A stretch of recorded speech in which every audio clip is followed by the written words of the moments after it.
Students, आता आपण बघणार आहोत की प्रोसेसर आर्किटेक्चर जो सब्जेक्ट आहे सेकंड इयर इन्फॉर्मेशन टेक्नॉलॉजीचा, तर तो कशा पद्धतीने कमी वेळात अभ्यास करून स्कोअर कशा पद्धतीने करायचा ते आपण बघूयात. तर सर्वात पहिले जो पॉइंट आहे, जो पीए आर्किटेक्चर आहे, त्यामध्ये जर तुम्ही नीट बघाल तर त्यामध्ये तुम्हाला डायग्राम खूप इम्पॉर्टंट आहे. ठीक आहे, तर तुमचा सगळ्यात जास्त जो भर आहे, इम्पॉर्टन्स आहे, ते डायग्रामची प्रॅक्टिस करा प्रॉपर.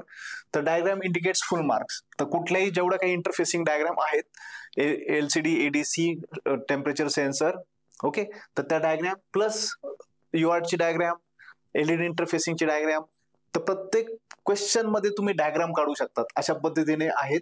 तर डायग्रामची चांगल्या पद्धतीने तुम्हाला प्रॅक्टिस करायची आहे. सेकंड जो पॉइंट आहे तो तुम्हाला फॉर्मॅट्स करायचे आहेत, वेगवेगळे फॉर्मॅट्स आहे. ठीक आहे, तर INT कॉन रजिस्टर आहे, CCP1 कॉन रजिस्टर आहे, CCP कॉन 0 रजिस्टर्स आहे, त्यानंतर युआरचे काही रजिस्टर्स आहे, त्यानंतर सिरियल कम्युनिकेशनचे रजिस्टर आहे, टायमरचे रजिस्टर्स आहे. तर हे फॉर्मॅट्स हे खूप इम्पॉर्टंट आहे, कारण की जर तुम्ही क्वेश्चन पेपर बघितला तर ऍटलिस्ट 2 to 3, ओके, प्रत्येक क्वेश्चन पेपर मध्ये बघा ऍटलिस्ट 2 किंवा 3 फॉर्मॅट तुम्हाला कंपल्सरी विचारलेले आहेत. प्रिव्हियस क्वेश्चन पेपर जर तुम्ही रेफर केले तर तुम्ही बघाल की ऍटलिस्ट 2 किंवा 3 फॉर्मॅट हे तुमच्या क्वेश्चन पेपर मध्ये दिसणार आहे, की draw and explain the format of CCP1 con register, draw and explain format of INT con register, like this. तर त्या पद्धतीने तुम्हाला ह्या पेपरमध्ये जर चांगले मार्क्स पाडायचे असतील तर तुमचा सगळ्यात जास्त कॉन्सन्ट्रेशन डायग्राम आणि सेकंड तुमचे फॉर्मॅट्स. ठीक आहे, त्यानंतर जेव्हा तुम्ही क्वेश्चन 1 और क्वेश्चन 2 सॉल्व्ह करणार, ठीक आहे, त्यामध्ये तुम्हाला A, B, C हे 3 ऑप्शन आहे, इकडे पण A, B, C हे 3 ऑप्शन आहे. मित्रांनो, तुम्हाला काय करायचंय, क्वेश्चन नंबर 1 आणि क्वेश्चन नंबर 2 याचे तिन्ही क्वेश्चन्स रीड करा, क्वेश्चन नंबर 2 चे तिन्ही क्वेश्चन्स रीड करा, आणि यामध्ये तुम्हाला मॅक्सिमम कुठल्या क्वेश्चन मध्ये तुम्हाला डायग्राम ड्रॉ करता येतील ते बघायचं. कारण की डायग्राम जर असतील तुमच्या पेपरमध्ये तर तुम्हाला चांगले मार्क्स मिळणार आहे. त्यामध्ये जर तुम्ही बघायचं क्वेश्चन नंबर A आणि B या 2 क्वेश्चन कडे साठी माझ्याकडे डायग्राम आहे, आणि इथे क्वेश्चन नंबर 1 साठीच मी फक्त डायग्राम ड्रॉ करू शकतो. तर I will suggest go with the question number 1, की क्वेश्चन नंबर ज्या ठिकाणी तुम्हाला डायग्राम थ्रू रिप्रेझेंटेशन करता येणार आहे त्या ठिकाणी तुम्हाला ते क्वेश्चन्स तुम्ही अटेम्प्ट करण्याचा प्रयत्न करा.